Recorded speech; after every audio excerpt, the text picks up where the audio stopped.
जमा थींदे और अपने मिठड़े महबूब जनाब मोहम्मद करीम सल्लल्लाहु अलैहि वसल्लम दे जिक्र मोहब्बत ते हुने दी याद दी महफिलां दे अंदर हाजिर थींदे।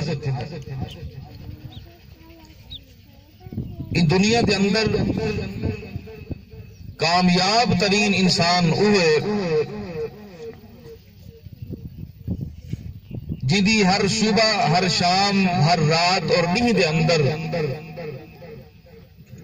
अल्लाह का जिक्र ते उनके हबीब का जिक्र शामिल हो गए।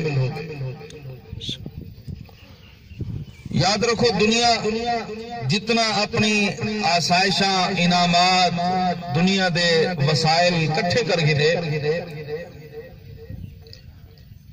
अगर अल्लाह का जिक्र ते हबीब का जिक्र नहीं, अल्लाह की मोहब्बत ते उनके हबीब की मोहब्बत नहीं, वो दुनिया का फिरौन तो बन सकते, शद्दाद बन सकते, निमरूद बन सकते, हामान बन सकते,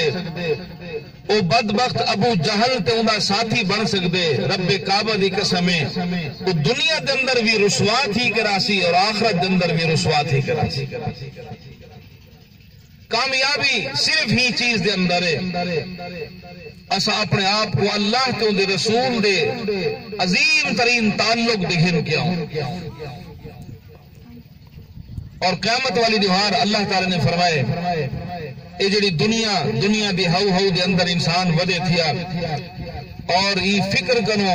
आजाद थिया वदे, आखिरत दी फिक्र, कब्र दी फिक्र, हशर दी फिक्र, रब के सामने पेशी दी फिक्र, इने को आजाद थिया वदे, बेहोश थी के दुनिया वदा